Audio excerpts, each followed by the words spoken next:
নমস্কার বন্ধুরা, আমি শম্পা এবং আপনাদের সবাইকে স্বাগত জানাই আমার ইউটিউব চ্যানেল এক্সক্লুসিভ শম্পাস ব্লগে। তো বন্ধুরা, চলে এসেছে একটি নতুন ভিডিও নিয়ে এবং আজকের এই ভিডিওটি কিন্তু খুব স্পেশাল। তার আগেই বলে রাখি, আপনারা দেখে বুঝতেই পাচ্ছেন আমরা সাজুগুজু হয়ে রেডি হয়ে পড়েছি কোনো একটি স্থানে যাওয়ার জন্য। হ্যাঁ বন্ধুরা, আজকের এই দিনটি কিন্তু আমি অপেক্ষা করে থাকি সারা বছরের জন্য। বছর যদিও শেষ হতে চলেছে, তবুও আজকের এই দিনটি প্রতি বছরের মতন আমার কাছে খুব স্পেশাল ডে। তো এখন আমাদের গাড়ি চলে এসছে এবং আমার সহযাত্রীরা এক এক করে গাড়িতে উঠে পড়তে ব্যস্ত। এবং তোমাদের জানিয়ে রাখি আজকে কি জন্য এই দিনটি স্পেশাল। বন্ধুরা, এখন তোমরা গাড়ির মধ্যে দেখতেই পাচ্ছ যে অনেক কম্বল আছে, মাজা আছে এবং প্লাস্টিকের ভেতরও খাতা, বই, পেন্সিল আছে। সেটা ক্রমশ তোমাদের দেখাবো কি কি জিনিস নিয়ে যাচ্ছি। আমি কিন্তু চলেছি প্রতি বছরের মতন এবছরও কিছু দুস্থ মানুষের মুখে হাসি ফোটাতে। হ্যাঁ বন্ধুরা, এই সমস্ত কম্বল এবং খাতা বই কিন্তু দান করা হবে। তো সেই মতোই পরিস্থিতির ব্যবস্থা নিয়ে আমরা সকলে গাড়িতে চড়ে বসেছি এবং আমাদের আজকের যাত্রাপথের উদ্দেশ্য হচ্ছে হাবড়া। হাবড়ায় নারায়ণহাটি প্রাথমিক বিদ্যালয়ে আজকে আমরা এই সমস্ত জিনিস দান করব এবং সেই মতনই বেরিয়ে পড়েছি রাস্তায়। শোনা গেছে বা জানতেও পেরেছি বলতে পারেন, সেটি হচ্ছে এই প্রাথমিক বিদ্যালয়ে কিন্তু সরকারি সাহায্যপ্রাপ্ততে চলে এবং এখানে পড়াশোনা করা প্রত্যেকটি ছাত্র এবং পরিবার কিন্তু অত্যন্ত দরিদ্র এবং সেই মতনই আমি আজকে উদ্যোগ নিয়েছি এদের মুখে একটু হাসি ফোটানোর জন্য। তো বন্ধুরা, যাত্রাপথ অনেকটা দূর, তাই মাঝপথে গাড়ি থামিয়ে একটুখানি জলখাবারের ব্যবস্থা করে নিলাম। প্রথমেই হাতে তুলে নিলাম চায়ের কাপ। যদিও আমি চা প্রেমী নই, তবুও সকলের জোরাজোরিতে এই শীতের আমেজে একটু চায়ের স্বাদ গ্রহণ করে নিলাম। এরপরই চলে আসলাম সকালের জলখাবারের দিকে।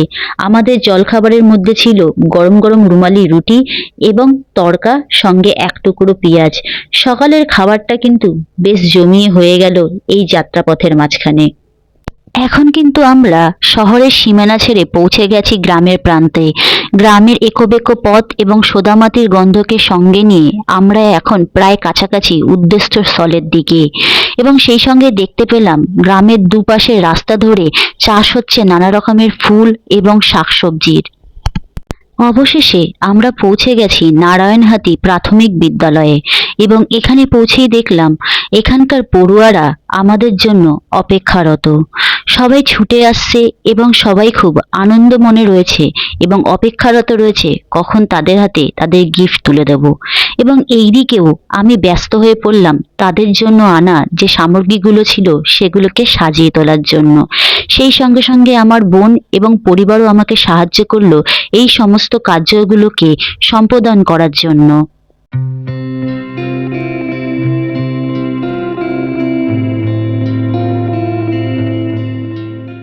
অবশেষে গিফটগুলোকে আমাদের সাজানো কমপ্লিট হয়ে গিয়েছে এবং এই গিফটগুলো এবার তুলে দেওয়ার পালা।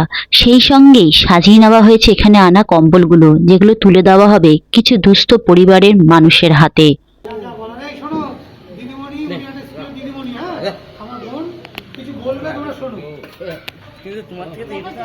আমার ভাই বোনের মতন অনেক ছোট, বিশেষ কিছু তোমাদের বলবো না। আমি আমার বাবার স্মৃতি উদ্দেশ্যে আজকে তোমাদের এখানে কিছু আমার সামর্থ্য মতন জিনিস কিছু দিতে এসেছি। আশা করি তোমরা পেয়ে খুশি হবে।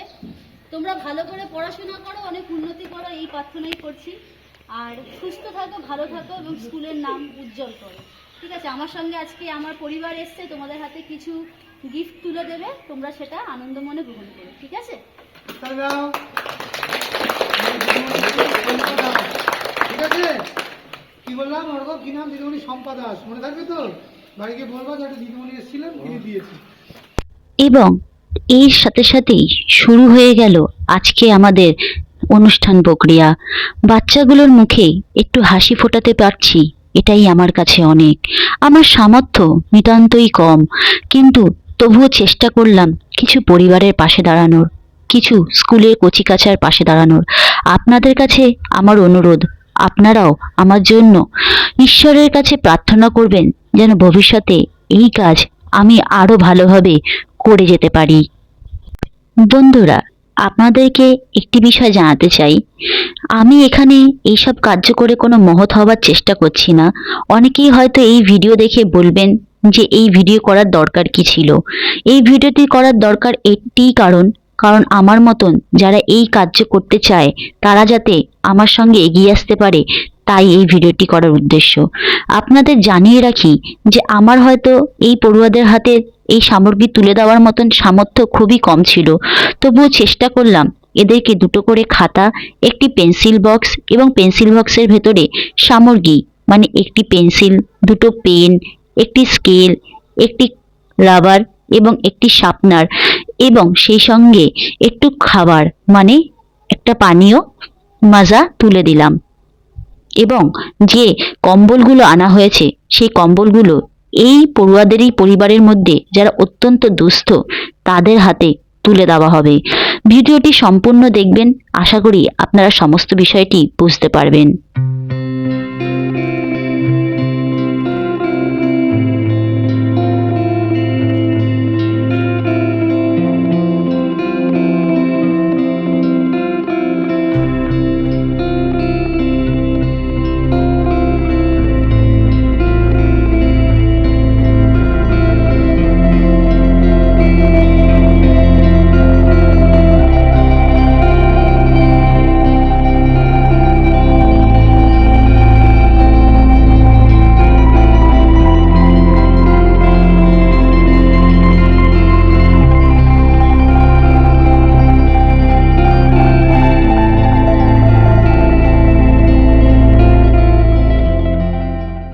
পড়ুয়াদের খাতা এবং পেন্সিল বক্স দান করার পর শুরু হয়ে গিয়েছে আমাদের কম্বল দানের অনুষ্ঠান।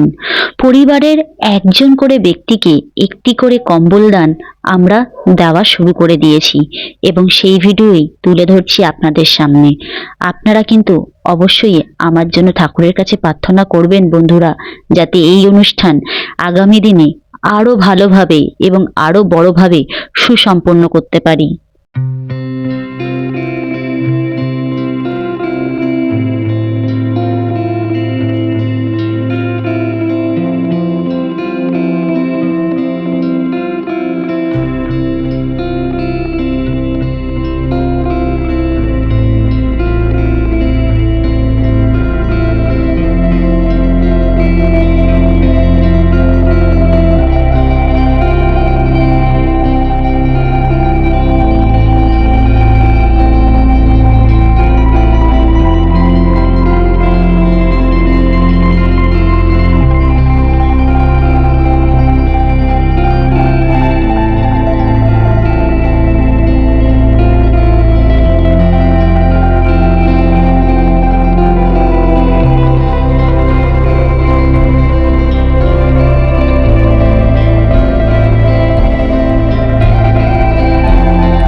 অনুষ্ঠান শেষ হয়ে গিয়েছে এবং অনুষ্ঠান শেষ হবার পর একটু স্কুলের শ্রেণীকক্ষগুলোকে চারপাশ ঘুরে ঘুরে দেখে নিলাম। এরপর চলে আসলাম স্কুলের পড়ুয়াদের খাবার বিতরণের এখানে। এখন এখানে স্কুলের পড়ুয়ারা মহা আনন্দে খাবার গ্রহণ করবে এবং সেই ভিডিওই আপনাদের সামনে তুলে ধরলাম এবং এই পড়ুয়াদের সঙ্গেও আমিও একটুখানি মিলে মিশে একাকার হয়ে গেলাম। ওদের সঙ্গেও তুলে নিলাম কিছু সেলফি এবং ভিডিও এবং ওদের আনন্দের সঙ্গে সঙ্গে আমিও নিজেকে সামিল করে দিলাম। মাংস কেমন হয়েছে?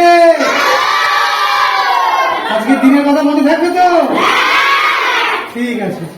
অনুষ্ঠান শেষ করে বেরিয়ে পড়লাম একটু গ্রামের পরিদর্শন করতে। সুন্দর একটি গ্রাম্য পরিবেশ, তার একটু পরিদর্শন না করলে কি হয়? তা তো হয় না। তাহলে চলুন আপনাদেরকে আরো কিছু জিনিস দেখাই। গ্রামের পরিদর্শনে এসে তো আমার বন্ধু বেশ খুশি, সে দোলনায় চড়ে বসলো এবং বাচ্চাদের মতন দোল খেতেও শুরু করে দিল। এরপর পরিচয় হয়ে গেল এই সবেদা গাছটির সঙ্গে। ছোট ছোট কচি কচি সবেদা এই ছোট্ট গাছটির মধ্যে সুন্দরভাবে ফলিত হয়েছে। তারপর এগিয়ে চললাম আরো গভীর বনের ভেতরে। দেখলাম চারদিকে শুধু কলা গাছে ভর্তি, সারি সারি কলা গাছ মাথা উঁচু করে দাঁড়িয়ে রয়েছে। এরপর চলে আসলাম আমরা সুপারি গাছের বাগান দেখতে। দেখলাম বেশ সুন্দর সুন্দর সুপারি গাছ লাইন ভাবে দাঁড়িয়ে রয়েছে এইখানটিতে। সুপারির বাগান দেখা শেষ করে চলে আসলাম কড়াইশুঁটির বাগানে। দেখলাম এখানে অসংখ্য কড়াইশুঁটির গাছ লাগানো হয়েছে এবং কড়াইশুঁটির চাষ হচ্ছে।